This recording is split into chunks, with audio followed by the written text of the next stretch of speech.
Ustaz. Waalaikumsalam Masya warahmatullahi Allah, wabarakatuh. Ustaz. Ya Allah. Alhamdulillah sehat. Ya Allah. Baiklah teman-teman, kita mulai kajian kita. Assalamualaikum warahmatullahi wabarakatuh. Waalaikumsalam Alhamdulillah warahmatullahi wabarakatuh. wa ala alihi wa ashabihi wa mawalah. Asyhadu an la ilaha illallah wahdahu la syarikalah wa asyhadu anna Muhammadan abduhu wa rasuluh. Allahumma salli ala sayyidina Muhammad wa ala alihi wa ashabihi ajma'in, amma ba'du. Alhamdulillah, dengan izin Allah kita kembali berjumpa, meskipun tangan tak bisa berjabat, tapi dengan izin Allah mata masih bisa saling menatap. Kita akan melanjutkan kajian hadis kita dalam kitab Al-Arba'in An-Nawawiyah, hadis yang nomor ke-26. Rasulullah Shallallahu alaihi wasallam bersabda, "An Mu'adz ibni Jabal radhiyallahu anhu qala, qultu ya Rasulullah, akhbirni bi'amalin yudkhilunil jannah wa yuba'iduni 'anil nar." Qala, laqad sa'alta 'an 'azimin wa innahu la yasirun 'ala man yassarahu Allahu 'alaihi. Ta'budullaha wa la tusyriku bihi syai'a wa tuqimus salata wa tu'tiz zakah wa tasumu ramadan wa tahujjul baita. Thumma qala, ala adulluka 'ala abwabil khairi. As-sawmu junnatun was-sadaqatu tudfi'ul khati'ah kama yudfi'ul ma'un nar. Wa salatul rajuli fi jawfil lail. Thumma tala, tatajafa junubuhum 'anil madaji' hatta balaw ya'malun. Thumma qala, ala ukhbiruka bi ra'sil amri wa 'amudihi wa dhirwati sanamihi. Qultu bala ya Rasulullah. Qala, ra'sul amri al-islamu wa 'amuduhu as-salatu wa dhirwatu sanamihi al-jihadu. Thumma qala, ala ukhbiruka bimalaki dzalika kullih. Qultu bala ya Rasulullah. Qala fa akhadha bi lisanihi qala kuffa 'alaika hadha. Faqultu ya Nabi Allah, wa inna lamu'akhadhuna bima natakallamu bihi. Faqala taqilatka ummuka. Wa hal yakubbun nasa fin nari ala wujuhihim aw qala ala manakhirihim illa hasaidu alsinatihim. Rawahu Tirmidzi wa qala haditsun hasanun sahih. Alhamdulillah teman-teman, hadisnya cukup panjang dari sahabat yang bernama Mu'adz bin Jabal. Siapa Mu'adz bin Jabal ini? Adalah seorang sahabat Rasulullah Shallallahu alaihi wasallam yang masuk Islam sangat belia, ketika umurnya masih 18 tahun. Nama lengkapnya adalah Mu'adz bin Jabal bin Amr bin A'id al-Ansari al-Khazraji.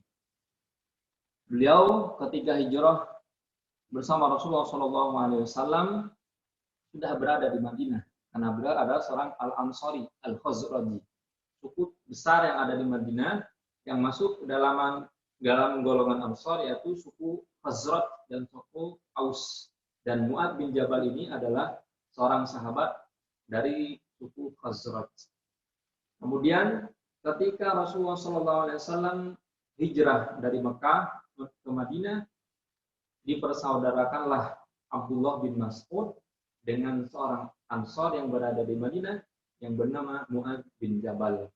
Nah, di sini teman-teman kita akan bahas hadis Rasulullah SAW ketika Mu'adz menanyakan sesuatu amalan yang bisa menjadikan kita masuk ke dalam surga, suatu amalan yang bisa menjadikan kita masuk ke dalam surga, kemudian menjauhkan kita dari neraka. Kata Rasulullah SAW, sesungguhnya engkau Mu'adz telah menanyakan sebuah pertanyaan yang sangat besar. An azimin, kata Rasulullah. Kenapa? Karena perkara yang ditanyakan Mu'adz ini bukan urusan dunia. Mu'adz tidak sedang menanyakan bagaimana Rasulullah cara berbisnis yang baik, bagaimana cara menjadi pedagang yang sukses, bagaimana agar kita bisa jadi orang kaya di dunia. Tidak seperti pertanyaan kita, Pak. Tapi ketika Mu'adz bin Jabal bertanya kepada Rasulullah, bertanya, gimana Rasulullah biar saya ini bisa masuk surga? dan terhindar dari siksa neraka. Kata Rasulullah SAW, yang pertama, ta'budullaha wa la tusyriku bihi syai'ah. Kamu harus menyembah Allah dan jangan pernah menyekutukan Allah dengan sesuatu apapun. Bagaimana Ustaz kita bisa menyekutukan Allah dengan selain Allah? Ternyata untuk tidak syirik, tidak menyekutukan Allah dengan sesuatu apapun, bukan perkara yang mudah. Karena syarat seseorang masuk ke dalam surganya Allah, pertama harus menyembah Allah dulu dan tidak melakukan perbuatan syirik. Baik syirik yang sifatnya kecil atau syirik yang sifatnya besar. Maka kata Rasulullah SAW, wa innahu layasirun. Sesungguhnya yang engkau tanyakan itu Mu'ad, perkara masuk surga atau masuk ke dalam neraka adalah mudah bagi orang-orang yang dimudahkan oleh Allah. Ini yang Allah ajarkan kepada Rasulullah SAW, kemudian Nabi sampaikan kepada Mu'ad. Kata Nabi, sesungguhnya urusan masuk dunia, urusan akhirat, masuk ke dalam surga dan sebagainya sangat mudah bagi orang-orang yang dimudahkan oleh Allah Subhanahu wa taala. Ketika urusan akhirat dimudahkan oleh Allah, maka sudah pasti urusan dunia lebih kecil daripada urusan akhirat. Kata Allah, sesungguhnya dunia yang diberikan kepada orang-orang kafir ini tidak lebih berharga di sisi Allah daripada sayap sebelah seekor lalat. Jadi urusan dunia kecil. Maka yang ditanyakan oleh Mu'ad adalah urusan yang lebih besar. Teman-teman, sebelumnya kita sudah kenal Mu'ad ini dalam hadis Rasulullah SAW. Suatu ketika Mu'ad bin Jabal menjadi makmum. Imamnya adalah Rasulullah SAW. Ketika itu sholat Isya, kemudian setelah sholat Mu'ad pulang lagi ke kampungnya, kemudian melaksanakan sholat Isya untuk kedua kali, terhitung sholat sunnah. Jadi imam di kampungnya, kemudian ternyata Mu'ad bin Jabal ini membaca surat yang sangat panjang, Pak. Nggak kayak kita. Allahu Akbar, waladhdallin, amin. Qul huwallahu ahad. Mu'ad bin Jabal ini ketika jadi imam nggak baca qulhu, nggak baca qul a'udzu birabbil falaq, nggak baca qul a'udzu birabbin nas. Ternyata yang dibaca oleh Mu'ad bin Jabal ini ketika menjadi imam adalah surat Al-Baqarah. Kita tahu Al-Baqarah panjangnya 2,5 juz. Dalam sekali sholat selesai Al-Baqarah. Maka para makmumnya ngadu kepada Rasulullah SAW. Ya Rasulullah, tadi malam Mu'ad menjadi imam kami dan membaca surat yang sangat panjang. Akhirnya Rasulullah SAW bertanya kepada Mu'ad, wahai Mu'ad, apakah benar yang sahabat ini tanyakan? Benar ya Rasulullah. Apa yang kamu baca? Kata Rasulullah. Saya membaca surat Al-Baqarah. Kemudian Rasulullah SAW marah. Afattanun anta ya Mu'ad. Apakah engkau menjadi cobaan bagi kaum kamu? Menjadi fitnah.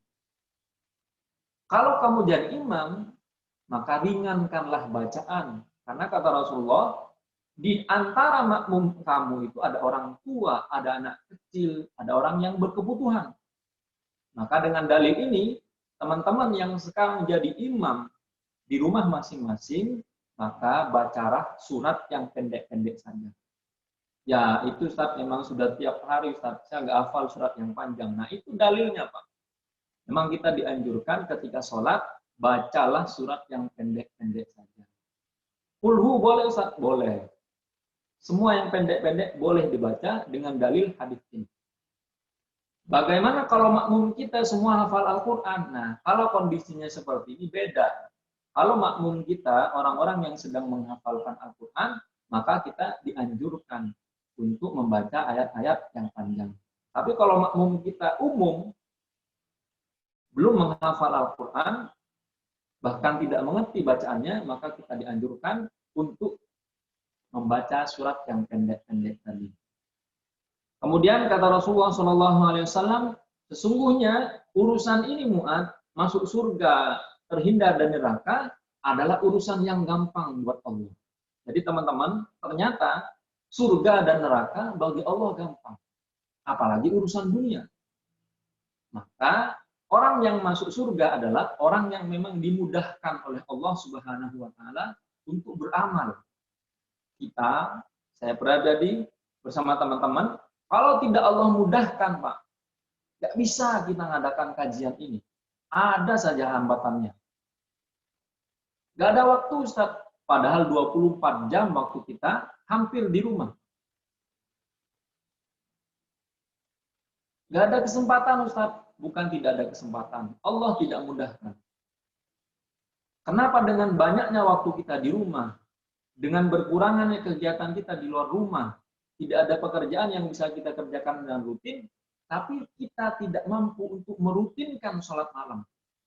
Atau bahkan bangun malam, tapi tidak sholat sunnah tahajud, sholat sunnah hajat, tidak sholat witir. Kenapa tidak bisa kita lakukan? Karena tidak dimudahkan oleh Allah Subhanahu wa taala. Dalam urusan agama, ibadah yang tidak dimudahkan oleh Allah tidak bisa kita kerjakan, Pak. Ini yang ringan. Bagaimana dengan ibadah umroh, ibadah haji yang memang membutuhkan persiapan fisik dan finansial? Tidak dimudahkan, tidak bisa kita kerjakan. Maka kata Rasulullah SAW, la yadkhulul jannata ahadun bi'amalihi. Qalu wala anta ya Rasulullah, qala wala ana illa ayyataghammadani Allahu bi rahmatin min fadlih. Kata Rasulullah SAW, tidak ada seorang pun yang hidup di atas muka bumi ini yang bisa masuk ke dalam surga dengan amalnya. Padahal kita tahu amal Rasulullah seperti apa. Salat Rasulullah seperti apa. Zakat, sedekah yang diberikan oleh Rasulullah SAW untuk umatnya luar biasa. Tapi kata Rasulullah, saya pun tidak bisa masuk ke dalam surga karena amal ibadah saya. Tapi kita bisa masuk surga, Pak, dengan rahmat Allah Subhanahu wa taala. Apa rahmat Allah itu, Ustaz? Salah satu rahmat Allah adalah memudahkan kita untuk melakukan ibadah. Apapun yang tidak dimudahkan oleh Allah, urusan agama, urusan dunia, tidak mudah, Pak. Dalam urusan dunia, misalkan, ketika kita ingin memulai sebuah bisnis, tidak ada modalnya, Pak. Kalau Allah mudahkan, Allah hadirkan modalnya. Tidak ada investornya, Pak. Allah mudahkan, datang teman kita jadi investor. Tapi kalau Allah sudah mau menyulitkan urusan kita, ada modalnya, banyak bandanya, banyak investornya, unggul SDM-nya, tempatnya ada, dan sebagainya, Allah bilang, sulitkan. Maka semua urusan kita jadi sulit. Banyak modal yang sudah kita keluarkan, ternyata bukan untung yang kita dapatkan, malah ujungnya utang jadi numpuk. Kenapa Allah sulitkan, Pak? Maka kata Rasulullah SAW ketika berdoa, Allahumma la sahla illa ma ja'altahu sahla. Ya Allah, kata Nabi, sesungguhnya tidak ada sesuatu apapun yang bisa mudah dikerjakan kecuali telah Allah mudahkan. Jadi ketika kita melakukan suatu amalan, minta istiqomah, minta dimudahkan, Pak. Ketika kita hendak tidur, baca doa sebelum tidur, berdoa, ya Allah, bangunkan saya tiap sepertiga malam. Insya Allah, Pak. Ketika Allah memudahkan kita, kita akan terbangun. Apapun sebabnya, entah handphone tiba-tiba bunyi, entah anak kita bangun, entah kita haus, entah kita ingin ke kamar mandi, itu hanya sebab dari Allah untuk membangunkan kita. Nah, orang yang peka dengan sebab ini, dia sadar, oh mungkin Allah membangunkan saya karena Allah ingin bertemu saya setiap sepertiga malam. Teman-teman yang tidak dibangunkan oleh Allah setiap sepertiga malam harus evaluasi. Bukan karena kita tidak mau beribadah, Pak, bukan. Tapi karena Allah tidak mau bertemu dengan kita setiap sepertiga malam. Ketika dibangunkan oleh Allah, berarti Allah ingin ketemu kita, Pak. Kata Rasulullah SAW, yanzilu Rabbuna tabaraka wa ta'ala hina yabqa thulutsail akhir. Sesungguhnya Allah itu turun setiap malam ketika malam tinggal sepertiga. Turun, Pak. di depan rumah kita, kitanya lagi tidur. Maka ini yang membuat urusan kita semakin sulit. Apapun urusan kita, ketika Allah mudahkan, selesai. Kemudian Allah berfirman dalam surat Thaha ayat 124. "Waman a'rada an dzikri fa inna lahu ma'isyatan dhanka wa nahsyuruhu yaumal qiyamati a'ma." Sesungguhnya orang-orang yang berpaling dari peringatanku, kata Allah, maka baginya kehidupan yang sempit. Allah bikin sulit, Pak, semua urusannya. Jodoh. Ketika Allah sulitkan, nggak ketemu. Padahal mungkin secara fisik, cantik, tinggi, putih. Banyak orang menyukai, Pak. Temannya juga banyak. Tapi ketika sudah mau menikah, ternyata Allah bikin sulit. Di antara orang yang datang, ternyata tidak ada yang serius. Di antara ada orang yang melamar, ternyata tidak ada yang sesuai. Karena apa? Allah sulitkan jodohnya. Begitu juga dengan rizki, Pak. Kalau Allah sudah sulitkan, Pak, maka apapun pekerjaan yang kita ikhtiarkan untuk mendapatkan rizki, berapapun modalnya tidak akan menghasilkan apa-apa. Hampir tiap hari, Pak, kita bekerja. Berangkat pagi, pulang malam. Puluhan tahun seperti itu. Begitu Allah sudah sulitkan, Pak, tidak ada sesuatu apapun yang bisa kita hasilkan. Maka kuncinya kembalikan semua urusan kepada Allah. Karena urusan dunia, urusan agama, bahkan surga dan neraka, Allah mudahkan bagi orang yang ingin dimudahkan. Apakah semua amalan yang kita kerjakan, Ustaz, bisa diterima oleh Allah? Ulama merincikan ada dua sebab amalan bisa diterima oleh Allah Subhanahu wa Ta'ala. Yang pertama, kita harus ikhlas dalam beramal, kata Rasulullah, ta'budullaha wa la tusyriku bihi syai'a. Yang kedua, kita harus mencontoh Rasulullah Shallallahu Alaihi Wasallam dalam melakukan amal ibadah ini. Jadi teman-teman, ketika sudah berniat ingin hijrah, berniat ingin berdakwah, maka perbaiki amal ibadah kita, perbaiki niat yang ada di dalam hati kita. Ketika seseorang bermaksiat, maka setan menggoda, Pak, agar orang itu terus bermaksiat, agar orang itu betah dalam tempat maksiat. Tapi ketika seseorang sudah hijrah, apakah setan berhenti menggoda? Ternyata tidak. Setan menggoda hatinya agar orang yang sudah hijrah, agar orang yang sudah berdakwah menjadi tidak ikhlas. Maka hati ini, teman-teman, harus sering kita evaluasi. Kadang amal kita sudah baik, ibadah kita sudah benar, sholat sunnah kita sudah rutin, pahala puasa kita sudah istiqomah, tapi ternyata hati kita belum istiqomah. Ini yang harus kita perbaiki. Kemudian, teman-teman,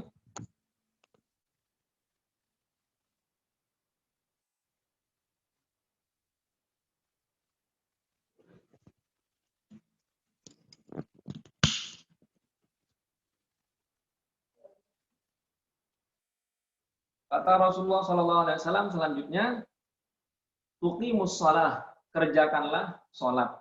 Karena ketika kita sudah mengerjakan sholat, insya Allah semua urusan kita menjadi mudah. Tapi bagaimana kita melaksanakan sholat sesuai dengan Rasulullah SAW? Bagaimana caranya ketika kita sudah melaksanakan sholat, sholat kita sesuai dengan perintah Rasulullah SAW? Bagaimana Nabi sholat, Ustaz? Nabi Rasulullah SAW ketika sholat, kata Aisyah radhiyallahu taala anha, karena Rasulullah SAW idza shalla hatta tazla'a qadamahu, bahwa ketika Rasulullah SAW sedang sholat, kakinya sampai bengkak. Kenapa bengkak? Karena saking khusyuknya Rasulullah SAW. Berjam-jam beliau berdiri. Bahkan diceritakan ketika Rasulullah SAW sholat, sudah mendengarkan azan, kata Aisyah, ka'annahu la ya'rifuni wa ana la a'rifuhu. Seakan-akan Rasulullah itu gak kenal kepada saya, dan saya gak kenal kepada Rasulullah. Saking sibuknya mereka ketika sudah mendengarkan azan, kemudian melakukan sholat berjamaah. Bagaimana sholatnya para sahabat, Ustaz? Abu Bakar As-Siddiq, khalifah yang pertama. Diceritakan oleh anaknya Aisyah, ketika Abu Bakar disuruh untuk menjadi imam, teman-teman. Ternyata Abu Bakar ini dilarang oleh anaknya Aisyah, sekaligus istri dari Rasulullah SAW. Beliau berkata, ya Rasulullah, innahu rajulun rafiq. Sesungguhnya bapak saya ini Rasulullah, Abu Bakar, orang yang sangat lemah. Kalau dia sholat, kemudian menjadi imam, innahu la yusmi'un nas min buka. Sesungguhnya Abu Bakar ini kalau jadi imam, sholat, suaranya tidak kedengeran. Kenapa tidak kedengeran? Karena Aisyah, karena beliau ketika sudah membaca Allahu Akbar, hilang suaranya, Pak. Karena nangis. Saking takutnya kepada Allah Subhanahu wa Ta'ala. Bagaimana para sahabat sholat, Ustaz? Kita lihat Umar bin Khattab radhiyallahu ta'ala anhu. Ketika beliau menjadi imam dalam peristiwa dibunuhnya Umar bin Khattab oleh orang Persia yang bernama Abu Lu'lu, budak dari seorang sahabat Mughirah ibn Syu'bah. Dulu di zaman Khalifah Umar bin Khattab, orang-orang yang sudah berhasil menaklukkan wilayah lain, maka wilayah lain itu yang tidak mau beriman kepada Allah, tidak mengakui Muhammad sebagai Rasulullah, harus menjadi budaknya orang Muslim. Nah, ketika para sahabat menaklukkan wilayah di Persia, maka orang-orang Persia yang tidak mau beriman kepada Allah harus menjadi budaknya para sahabat. Salah satu budaknya adalah Abu Lu'lu Firdaus yang berasal dari Persia, Al-Farisi. Nah, Abu Lu'lu ini menjadi budaknya Mughirah bin Syu'bah, salah seorang sahabat Rasulullah SAW. Kata Umar, tidak ada budak yang beragama non-muslim boleh masuk ke dalam kota Madinah. Dulu tidak boleh, Pak. Budak tawanan itu tidak boleh masuk ke dalam Madinah. Tapi salah seorang sahabat yang bernama Mughirah bin Syu'bah ini bilang kepada Umar, wahai Umar, budak saya ini meskipun belum masuk Islam, beragama Majusi, tapi dia bisa membuat pedang, dia ahli besi, bisa membuat senjata. Maka dengan bujukan dari Mughirah bin Syu'bah, diizinkanlah orang yang beragama Majusi masuk ke dalam Madinah di saat itu. Nah, Abu Lu'lu ini punya dendam yang luar biasa karena orang-orang di daerahnya, saudara-saudaranya dibunuh oleh orang-orang Muslim. Akhirnya begitu menjadi budaknya Mughirah bin Syu'bah, Abu Lu'lu ini menyiapkan sebuah pedang bermata dua yang sudah diracun, sudah diniatkan untuk membunuh Umar bin Khattab. Begitu sholat subuh, Allahu Akbar, ternyata Pak, begitu bangkit dari ruku, Abu Lu'lu ini menusuk Umar bin Khattab dari belakang. Ketika tertusuk, apakah semua sholat yang dilakukan oleh Umar lantas dibatalkan? Ternyata tidak. Kata Umar, dia tidak menghiraukan semua luka, meskipun darahnya sudah berceceran. Yang dia pikirkan adalah bagaimana sholatnya kaum muslimin tadi ketika saya jadi imam, kemudian ditusuk oleh orang. Yang dipikirkan adalah sholatnya. Baru ditanya, siapa yang menusuk saya? Dikatakan, yang menusuk engkau, wahai Umar, adalah Abu Lu'lu, orang yang beragama Majusi. Maka Umar bin Khattab bersyukur, Pak. Kata beliau, alhamdulillah, puji syukur kepada Allah yang menjadikan pembunuh saya bukan dari orang Islam. Karena beliau sudah pernah berdoa, kata Umar bin Khattab, Allahumma rzuqni syahadatan fi sabilik waj'al mauti fi baladi rasulik. Ada dalam riwayat Imam Bukhari. Kata Umar bin Khattab, ya Allah, jadikanlah saya mati dalam keadaan syahid dan jadikanlah kematian saya berada di kota Rasulullah Shallallahu Alaihi Wasallam. Kemudian bagaimana para sahabat sholat? Ustaz? Kita lihat Utsman bin Affan ketika sholat. Dalam satu malam, Pak, beliau bisa menghatamkan semua Al-Quran 30 juz dalam satu sholat. Kenapa? Karena khusyuk sholatnya. Bagaimana Ali bin Abi Thalib sholat, Ustaz? Ali bin Abi Thalib, khalifah keempat ketika sholat, beliau terkena panah, Pak. Kata para sahabat, wahai Ali, kita harus mencabut panah ini. Ali gak mau, dulu tidak ada obat bius, pasti kesakitan. Kemudian Ali bilang kepada para sahabat, baiklah, tunggu saya sholat. Ketika Ali bin Abi Thalib sudah Allahu Akbar, hilang semua rasa sakitnya, Pak. Kemudian dicabutlah panah yang tertancap dalam punggungnya, dicabut oleh para sahabat, tidak merasakan kesakitan apapun. Ini yang dirasakan kehusyuan oleh para sahabat. Bagaimana dengan kita yang sholatnya mungkin belum khusyuk? Kenapa tidak bisa khusyuk? Ada dua faktor. Yang pertama, kita tidak paham dengan apa yang kita baca. Yang kedua, pikiran kita terlalu fokus pada dunia. Orang yang ketika sholatnya tidak paham, cenderung tidak khusyuk. Karena tidak bisa memaknai apa yang dia baca. Orang yang terlalu sibuk dengan dunia juga tidak khusyuk, meskipun dia paham. Karena begitu Allahu Akbar, mulutnya berkata Allah Maha Besar, tapi hatinya, pikirannya masih memikirkan urusan dunia. Ada bisnis yang belum selesai, ada meeting yang belum kelar, ada WA yang belum dibalas, ada orang miss call belum telepon balik, dan sebagainya. Ini salah satu ciri bahwa kita belum khusyuk ketika sholat. Abdurrahman bin Auf, sahabat yang kaya raya, beliau berkata, ketika saya sudah mau masuk masjid, maka saya tinggalkan semua dunia saya di luar masjid. Agar apa? Agar ketika saya masuk ke dalam masjid, yang saya ingat hanya Allah, hanya beribadah kepada Allah, dan saya tinggalkan dunia saya. Nah ini teman-teman, kenapa sholat kita belum bisa khusyuk. Kemudian kata Rasulullah SAW, as-saumu junnah, dan puasa itu adalah tameng. Tameng untuk apa, Ustaz? Tameng untuk di dunia, tameng untuk di akhirat. Tameng di dunia, puasa itu menjadi hijab kita untuk melakukan maksiat. Orang kalau sudah puasa, Pak, mau bermaksiat juga mikir-mikir. Pertama, karena dia sedang berpuasa, maka dia terhindar dari maksiat. Dari segi fisik, orang yang berpuasa juga cenderung lemah. Maka ketika ada kesempatan untuk bermaksiat, sedangkan dia berpuasa, nafsunya tidak terlalu besar. Ini kenapa puasa bisa dijadikan tameng di dunia. Di akhirat juga menjadi tameng. Untuk apa, Ustaz? Terhindar dari siksaan neraka.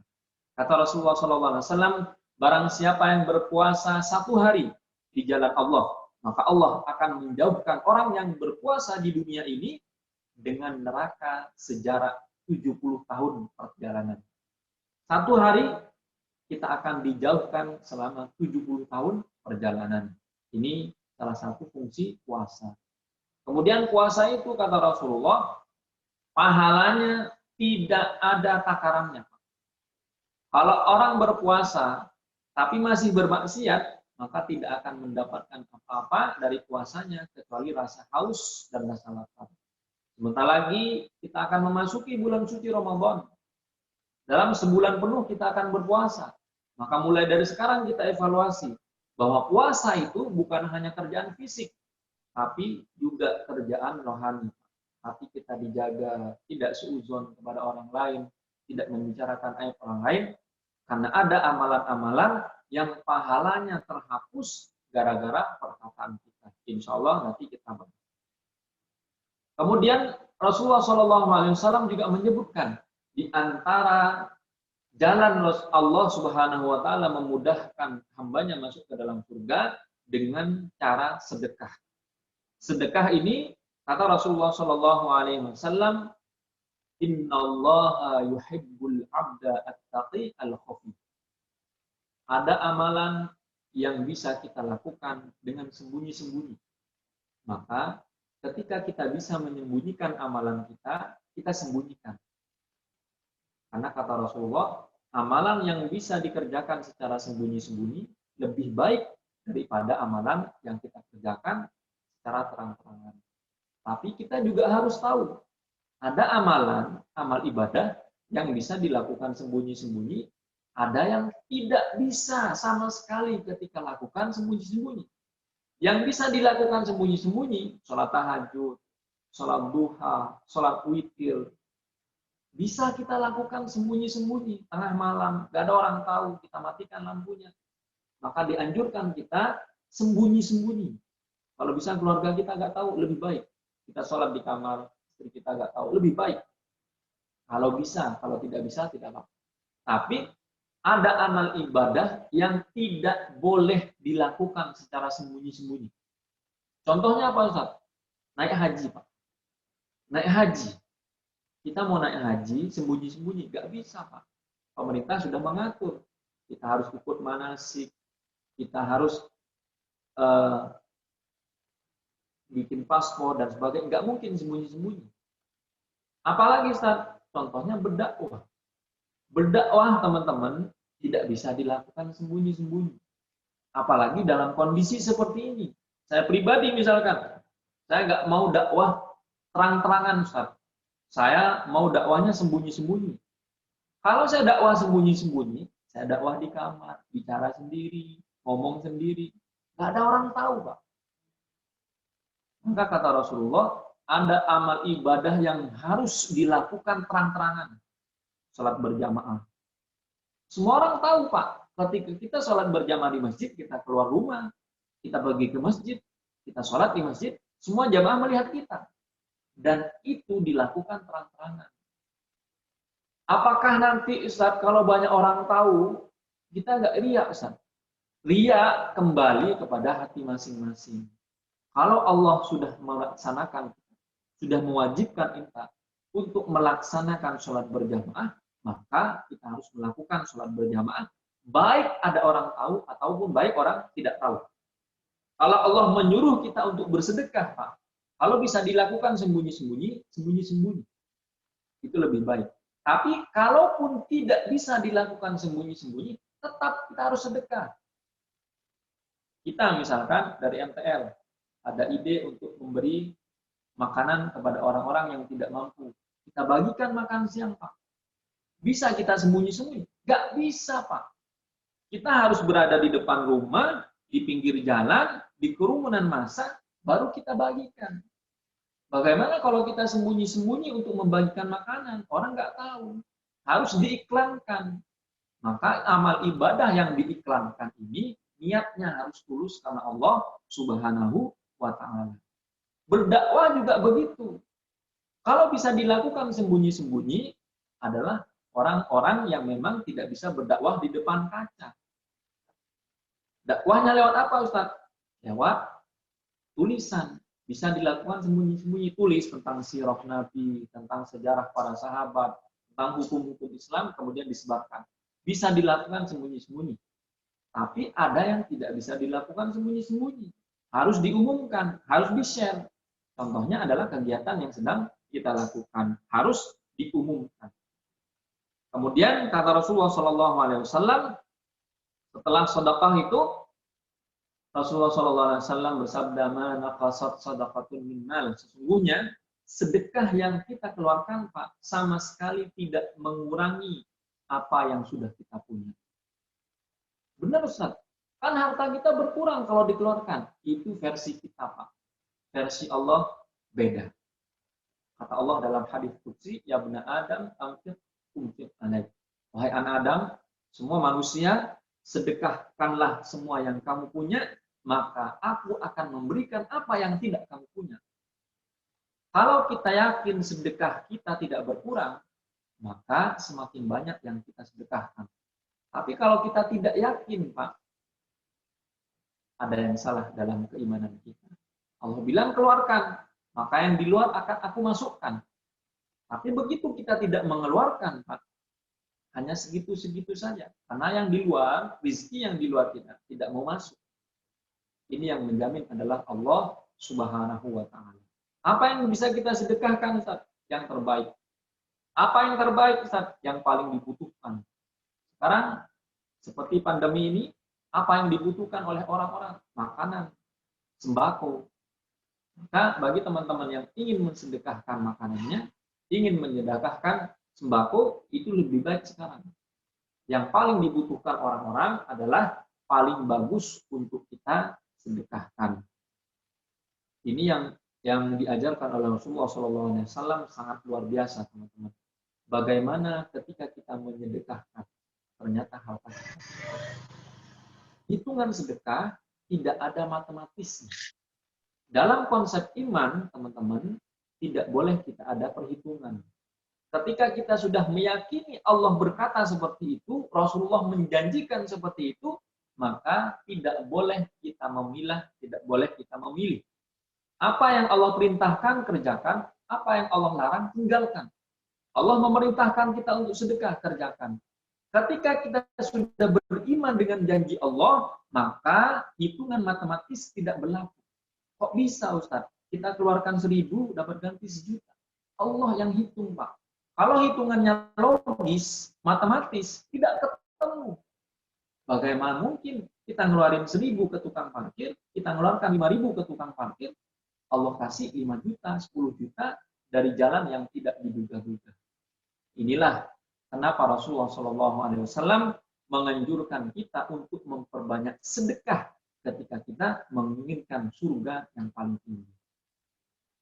Teman-teman yang diberikan harta di dunia, jangan dihabiskan di dunia. Karena kehidupan kita bukan hanya di dunia. Teman-teman yang diberikan amanah, punya kekayaan, punya kekuasaan, jangan dinikmati di dunia saja. Pikirkan bagaimana di akhirat kita memiliki kekayaan itu, memiliki kekuasaan itu. Maka orang-orang yang dihadirkan dunianya, simpanlah dunia itu di langit. Agar ketika jasad kita terkubur di bawah bumi, kita masih bisa merasakan pahala itu nyampe kepada kita. Jangan habiskan di dunia. Kalau semua habis di dunia, ketika nyawa kita sudah habis, tidak ada yang bisa kita nikmati. Jadikan sedekah ini menjadi bekal kita ketika kita kelak pulang ke hadapan Allah Subhanahu wa Ta'ala. Ketika kita ingin pulang kampung, pasti butuh persiapan. Kita butuh bekal, materi, kita butuh baju, kita butuh uang, kita butuh makanan. Seperti orang-orang ketika mau pulang kampung, berbulan-bulan mungkin sudah mereka persiapkan. Beli baju yang bagus, beli oleh-oleh yang banyak, bekerja lebih rajin, agar membawa uang yang lebih banyak. Nah, kenapa kita tidak menyiapkan bekal kita untuk pulang kampung ke negeri akhirat yang sifatnya abadi? Kenapa? Karena bekal kita kurang. Jadi semua yang sudah diberikan oleh Allah kepada kita jauh lebih banyak daripada yang Allah ambil dari kehidupan kita. Bagian teman-teman mungkin belum stabil finansialnya. Sebagian teman-teman mungkin ada yang dihadirkan cobaan. Sebagian dari teman-teman mungkin ada yang belum kuat imannya. Tapi percayalah teman-teman, semua yang Allah ambil dari kita tidak ada apa-apanya daripada yang sudah Allah berikan kepada kita. Puluhan tahun kita hidup tanpa musibah. Puluhan tahun kita hidup bergelimang harta. Puluhan tahun Allah berikan semua yang kita mau. Tapi begitu sehari Allah ambil, sehari Allah berikan cobaan, sehari Allah uji kita, orang yang tidak beriman kemudian menyalahkan keadaan, dan selanjutnya menyalahkan Allah. Ya Allah, kenapa ini terjadi? Ya Allah, kenapa harus saya? Ya Allah, kenapa bukan tetangga saya? Dan semua pertanyaan-pertanyaan yang mengingkari iman itu keluar. Inilah yang harus kita jaga ketika kita mengalami sebuah musibah. Karena ternyata teman-teman, Rasulullah juga mengajarkan dalam hadis ini menjaga lisan dalam semua keadaan. Dalam kondisi banyak harta, uang banyak, orang mungkin mudah bersyukur. Tapi dalam kondisi banyak musibah, datang ujian, datang penyakit, melanda negara kita, ternyata lisan yang tadinya terbiasa bersyukur ini menjadi kufur. Bagaimana kufur, Ustaz? Kan tidak syirik. Kufurnya lisan adalah menyalahkan Tuhan. Ketika kita sudah sanggup menyalahkan Tuhan, ada yang salah dalam iman kita. Kenapa sih harus Indonesia yang kena? Kenapa pemerintah tidak seperti ini? Kenapa kita yang harus menanggung semua beban yang dilakukan oleh pemerintah? Dan sebagainya. Semua itu lisan, Pak. Maka kata Rasulullah, kuffa'an kahada. Jagalah lisan kamu ini. Kemudian Mu'adz bertanya, ya Rasulullah, apakah semua orang akan diazab, bisa masuk ke dalam neraka gara-gara lisannya? Kata Rasulullah SAW, faqilat ka ummuk, celakalah engkau. Karena semua manusia bisa masuk ke dalam neraka gara-gara satu perkataan yang diucapkan. Datang seorang sahabat kepada Rasulullah SAW, dia berkata, ya Rasulullah, ada seorang perempuan, sholatnya banyak, puasanya rajin, sedekahnya luar biasa. Wa annaha tu'dhi jiranha. Tapi perempuan tadi ya Rasulullah sering menyakiti tetangganya.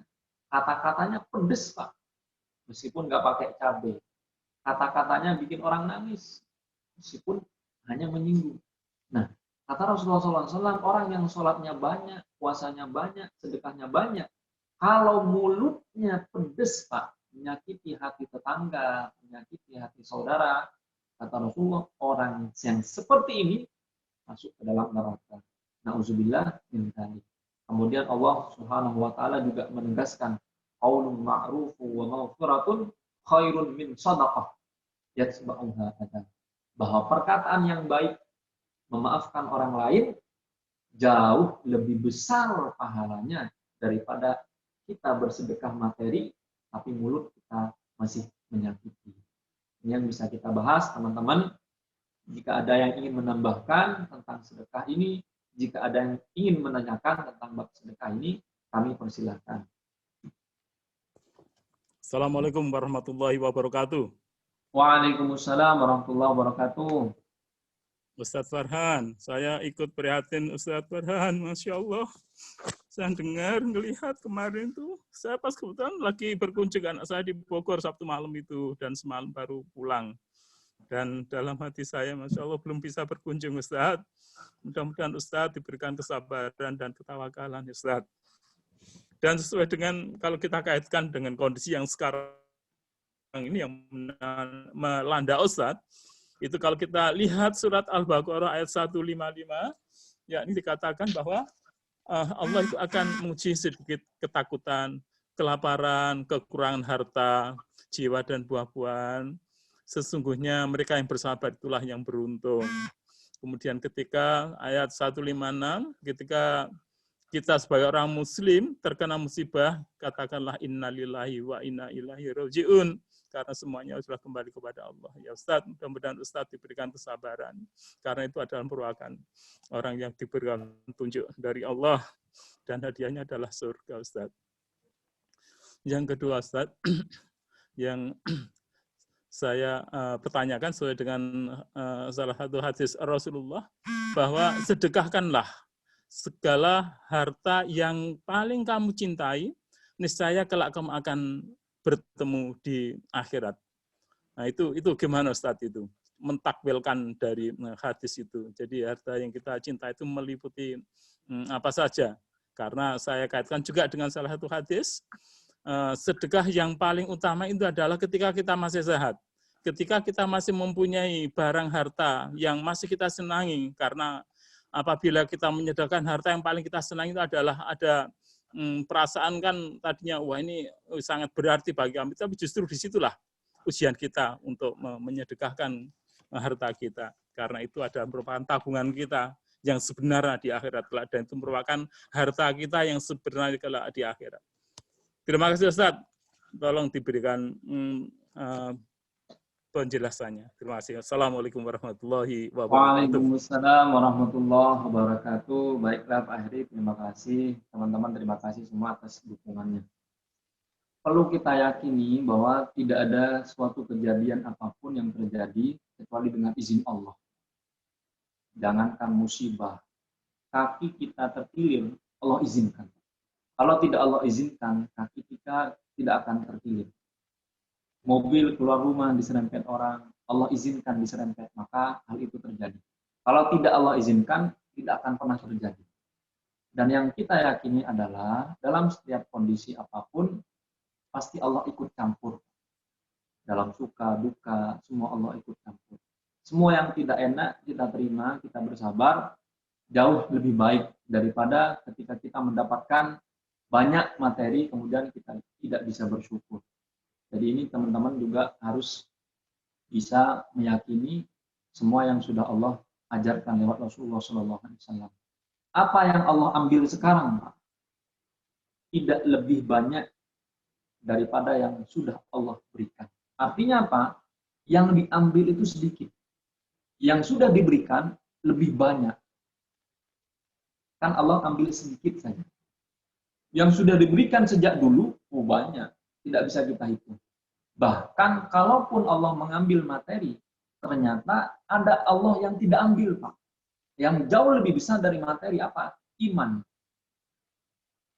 Dulu mungkin sebagian dari teman-teman luar biasa, hartanya banyak, bergelimang harta, asetnya juga luar biasa. Tapi ketika harta banyak, iman yang diambil ternyata agak bahagia. Punya rumah lebih dari 3, mobil lebih dari 4. Tapi tidak punya iman, ternyata tidak bisa bersyukur. Diberikan harta, tapi tidak diberikan iman, ini sebenarnya musibah. Tapi belum masuk dalam kategori musibah. Kalau yang diambil itu cuma harta, tapi iman tidak diambil. Maka orang-orang bersyukur. Ketika ada musibah, imannya tidak diambil. Orang yang sesungguhnya dapat musibah adalah ketika materinya diambil, imannya juga diambil. Akhirnya tidak bisa bersyukur dan menyalahkan keadaan. Ini yang kita yakini bahwa semua yang Allah ambil ternyata sangat sedikit. Yang Allah sisakan, yang Allah berikan, itu lebih banyak daripada yang Allah ambil. Kalaupun Allah ambil, ternyata yang diambil itu memang bukan punya kita, Pak. Yang diambil ternyata memang punya Allah yang dititipkan. Kenapa begitu titipan itu diambil kembali oleh Allah, kita malah menyalahkan Allah? Kan dititipin. Kan cuma disuruh pakai. Nah, ini yang di MTR diajarkan bagaimana kita menghilangkan kemelekatan terhadap dunia. Bukan berarti kita tidak suka dunia, bukan berarti kita tidak suka punya materi yang berlebih, bukan. Cuma bagaimana ketika sesuatu yang diberikan oleh Allah kepada kita tidak melekat, Pak. Kalau melekat, begitu materinya hilang, imannya juga hilang. Tapi begitu dunianya tidak melekat, begitu materinya yang diambil, imannya tidak bergoyang. Ini yang selalu kita minta kepada Allah Subhanahu wa Ta'ala. Dan yakinlah teman-teman, semua yang pernah diambil Allah akan diganti dengan yang lebih baik. Itu yang kita yakini dan sudah diajarkan oleh guru-guru kita. Kemudian soal yang kedua, sedekah apa yang paling bagus? Tentunya sesuatu yang paling kita cintai. Sering kita sampaikan bahwa, mohon maaf, orang-orang yang tidak memiliki harta sekarang, orang yang membutuhkan bantuan kita, orang-orang yang miskin bukanlah tempat sampah. Mohon maaf. Artinya apa? Baju yang sudah tidak layak pakai, sudah mau kita buang, baru kita sedekahkan. Ini yang dibilang kita memberikan sampah kepada orang miskin. Meskipun mereka butuhkan. Maka yang harus kita sedekahkan adalah yang terbaik. Kata Allah dalam Al-Quran, lan tanalul birra hatta tunfiqu mimma tuhibbun. Tidaklah kalian bisa mendapatkan surga sampai kalian bisa menginfakkan, mensedekahkan apa-apa yang kalian cintai. Tentunya yang kita cintai, materi, harta, dan sebagainya, juga dari Allah. Allah ingin kita dengan dunia tidak melekat, Pak. Kalau melekat, begitu berkurang, iman kita juga berkurang. Tapi kalau tidak melekat, begitu hartanya berkurang, ternyata imannya bisa naik. Ini yang diinginkan oleh Allah. Jadi yang kita cintai, itu yang harus kita sedekahkan. Kenapa yang paling kita cintai yang harus kita sedekahkan, Ustaz? Agar yang kita cintai bisa kita temukan lagi di akhirat. Jadi harta kita jangan dihabiskan di dunia. Kalau mobil cuma dipakai dunia, di akhirat kita mau pakai apa, Pak? Ini yang banyak orang salah. Dia fokus tentang kendaraan di dunia saja. Pengen mewah, pengen yang terbagus, pengen update. Tapi di akhirat dia lupa. Nanti di akhirat pakai apa? Kendaraannya apa? Padahal sirat itu, kata Rasulullah, lebih tipis dari rambut, lebih tajam dari pedang. Kita mau pakai kendaraan apa? Ini yang belum kita pikirkan. Maka ketika orang diberikan kemudahan oleh Allah untuk masuk ke dalam surga, diberikan hidayah, Pak. Agar kendaraan di dunia itu bisa dipakai di akhirat. Agar harta yang diberikan di dunia itu dipakai di akhirat. Inilah bedanya kita orang beriman dengan yang tidak beriman. Yang tidak beriman hartanya banyak. Tapi kata Allah, di akhirat mereka tidak mendapatkan apa-apa. Orang mukmin sudah dijelaskan dalam Al-Quran, alladzina yunfiquna fis sarra wad dharra.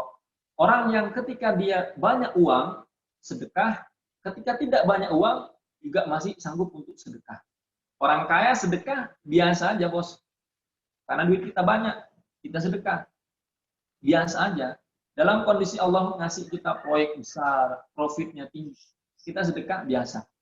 Tapi kata Allah, orang yang beriman itu, ketika banyak duit dia bersedekah, ketika duitnya sedikit juga sanggup untuk bersedekah. Isra wa dalam kondisi apapun dia sanggup untuk bersedekah. Ini yang membuktikan bahwa iman kita kepada Allah sudah mulai kuat. Ada atau tidak adanya materi tidak mengganggu keimanan kita. Banyak sedikitnya harta tidak menjadikan kita lebih dekat atau menjadikan kita lebih jauh kepada Allah. Artinya iman itu tidak ada hubungan yang lebih berat daripada materi. Banyak orang meminta materi agar bisa beribadah. Ternyata tidak seperti itu. Begitu dikasih mobil yang bagus, dikasih rumah yang mewah, ternyata untuk bangun subuh saja susah. Jadi teman-teman boleh meminta harta yang banyak, tapi mintalah harta yang banyak di dunia dan di akhirat. Jangan hanya minta di dunia saja. Di akhirat juga minta. Karena kalau kita mintanya di dunia saja, diberikan harta yang banyak di dunia. Di akhirat, kita nggak mendapatkan apa-apa yang sudah Allah amanahkan di dunia. Kita mengamanahkan harta kita kepada anak yatim. Kita mengamanahkan harta kita kepada masjid. Agar apa, Pak? Agar amanah yang kita berikan di dunia itu bisa kita gunakan di akhirat. Wallahu a'lam bishawab. Terima kasih Pak Heri. Ya, terima kasih Ustaz atas penjelasannya. Assalamualaikum. Assalamualaikum. Ada pertanyaan Pak Eko? Pak Sarip, Pak, hostnya Pak Ustadz. Oh, ganti. Terakhir, dipersilahkan.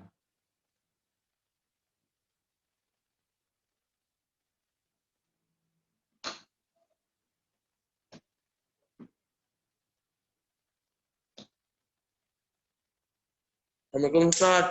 Assalamualaikum Ustaz. Waalaikumsalam warahmatullahi wabarakatuh. Ustaz. Silakan. Oh, mohon maaf Ustaz, saya baru bisa masuk nih Ustaz. Alhamdulillah. Iya, ini anak saya, anak yang masukin. Saya bilang, ini beneran apa bohongan ya? Saya bilang gitu. Oh, langsung Ustaz ya? Langsung. Oh, langsung Ustaz. Assalamualaikum warahmatullahi wabarakatuh. Waalaikumsalam warahmatullahi wabarakatuh. Ya, cuma perkenalkan diri aja Ustaz. Saya Pak Ujang baru bisa masuk. Semoga berkah. Alhamdulillah Pak Ujang. Ya, dari kemarin saya nyari-nyari susah bener gitu. Ya, ilmunya belum nyampe Ustaz.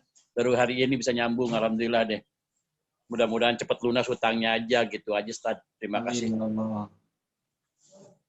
Assalamualaikum Ustaz. Waalaikumsalam warahmatullahi wabarakatuh. Ini bagaimana Ustaz kalau kita masih punya utang, leasing belum bayar, kreditan belum bayar, kartu kredit belum bayar. Mana yang didahulukan Ustaz? Sedekah apa bayar utang dulu? Ini terkadang orang mikir nih Ustaz nih. Utang ini belum bayar, itu belum bayar. Di rumah juga, tapi duit ada memang. Mau bayar utang dulu apa mau sedekah dulu nih? Itu. Maaf Ustaz, mohon pencerahannya Ustaz. Assalamualaikum warahmatullahi wabarakatuh. Waalaikumsalam warahmatullahi wabarakatuh. Alhamdulillah teman-teman, terima kasih sudah berkontribusi. Semoga pertanyaan ini bisa juga menjadikan pintu hidayah bagi teman-teman yang mungkin belum bertanya. Nah, masalah perkara hutang ini, Allah menurunkan ayat terakhir tentang hutang piutang Al-Baqarah 282. Ayatnya sangat panjang, satu halaman. Ya ayyuhalladzina amanu idza tadayantum bidainin ila ajalin musamman faktubuh. Ketika kalian melakukan akad hutang piutang, maka disyariatkan untuk ditulis, ada akadnya. Kalau kita pakai materai 6.000, ada tanda tangan, ada saksi. Ini dalam Al-Qur'an sudah dijelaskan, Pak. menandakan bahwa hutang piutang ini sangat penting. Bahkan ayatnya lebih panjang daripada ayat-ayat tentang jihad. Ayat-ayat perang jauh lebih panjang ayat-ayat tentang hutang piutang. Apa yang bisa kita ambil pelajaran? Bahwa menunaikan hutang, membayar kewajiban jauh lebih berpahala daripada kita melaksanakan ibadah yang sifatnya sunnah. Sedekah sunnah, bayar hutang wajib. Maka kata para ulama, jika ada kewajiban kemudian ada juga yang bersifat sunnah, maka yang didahulukan adalah yang wajib. Contoh, kata Rasulullah SAW, "Idza uqimatis sholatu fala sholata laha illa al-maktubah." Kalau sudah iqomat, Pak, tidak ada sholat sunnah kecuali sholat yang wajib. Misal, kita sholat tahiyatul masjid, Allahu Akbar. Begitu sudah 1 rakaat, ternyata iqomah, Pak. Maka sholat sunnah harus dibatalkan, kita langsung salam, meskipun sholat kita masih 1 rakaat. Allahu Akbar, kita 1 rakaat, kemudian iqomat, maka kita disunnahkan untuk memotong sholat kita, meskipun belum 2 rakaat, belum tahiyat, tetap dalam keadaan berdiri saja, kita langsung salam. Assalamualaikum warahmatullahi wabarakatuh. Assalamualaikum warahmatullahi wabarakatuh. Potong sholatnya. Kalau sudah ada sholat wajib. Jadi sholat sunnah gugur gara-gara ada sholat wajib. Begitu juga dengan hukum hutang piutang. Kalau ada hukum sedekah yang sifatnya sunnah dan membayar kewajiban hutang adalah wajib, maka didahulukan kewajibannya. Tapi ulama juga memberikan penjelasan yang lebih rinci. Kalau hutangnya misalkan 1 miliar, asetnya 10 miliar, dan masih ada uang cash, dan belum jatuh tempo, maka kita juga dianjurkan untuk sedekah, Pak. Karena apa? Karena ada yang menjamin hutang kita. Jadi hutang kita ini ada jaminannya. Rasulullah SAW begitu berhutang kepada orang Yahudi yang bernama Abu Syahmah, beliau menggadaikan baju besinya untuk ditukarkan dengan makanan. Sampai beliau wafat, qadarullah, hutang itu belum selesai. Kata orang Yahudi, Nabi kamu sudah meninggal, tapi masih memiliki hutang. Kata Abu Bakar, saya yang bayar. Kata Umar, biar saya yang bayar. Karena 2 orang sahabat ini, termasuk Utsman bin Affan, juga orang kaya. Tapi kata orang Yahudi yang bernama Abu Syahmah ini, tidak usah dibayar. Karena Nabi kamu ketika berhutang, dia punya jaminan. Kalaupun tidak dibayar, maka sudah lunas dengan adanya jaminan tadi. Jadi teman-teman, misal hutang 1 miliar, asetnya 10 miliar, kita sanggup nih. Artinya apa? Mohon maaf. Kalau ditakdirkan mati besok, hutangnya lunas karena ada jaminan. Kemudian kita masih memiliki uang cash. Maka kita juga dianjurkan untuk memperbanyak sedekah. Para sahabat dulu ketika memiliki masalah di luar rumah, beliau masuk ke dalam rumah, cari barang-barang yang paling beliau sukai. Yang sahabat-sahabat paling suka dicari rumah. Ada jam, ada apa yang paling beliau sukai, ada motor, ada mobil kalau kita sekarang, maka keluarkanlah barang yang paling disukai dari rumah kita. Maka Allah akan memberikan solusi kepada permasalahan yang ada di luar rumah kita. Ini para sahabat begitu, Pak. Masalahnya di luar, di pasar, berdagang, di kantor dan sebagainya, ternyata solusinya ada di dalam rumah. Masalah finansial, dengan orang misalkan doa kepada Allah agar segala selesai. Kenapa masalah ini masih ada dalam diri kita, masih ada dalam kehidupan kita? Ada dosa-dosa yang belum Allah maafkan, itu saja. Maka kata Muhammad bin Sirin, beliau pernah berkata, "Wallahi inni la'alamu dzambal ladzi hamala bihi 'alad dain." Sesungguhnya aku tahu ada dosa yang pernah aku lakukan dulu yang menyebabkan aku sekarang punya hutang. Maka hutang itu datang karena dosa. Ujian itu datang karena dosa. Kenapa hutangnya, ujiannya, cobaannya belum Allah angkat, Pak? Karena ada dosa yang belum diampuni. Kalau sudah diampuni, insya Allah semua permasalahannya selesai. Finansial, keluarga, dan sebagainya, semua selesai kalau Allah sudah memudahkan. Wallahu a'lam bishawab. Terima kasih.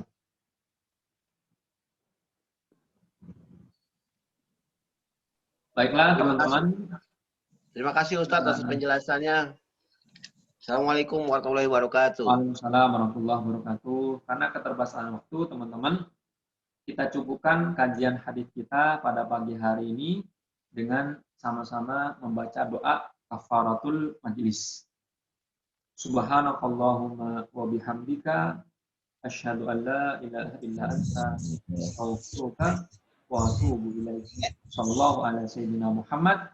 Terima kasih atas segala perhatian. Mohon maaf atas segala kekhilafan. Kita akan kembali berjumpa insya Allah dengan izin Allah nanti setelah salat maghrib. Terima kasih teman-teman. Assalamualaikum warahmatullahi wabarakatuh. Waalaikumsalam Ustaz, terima kasih.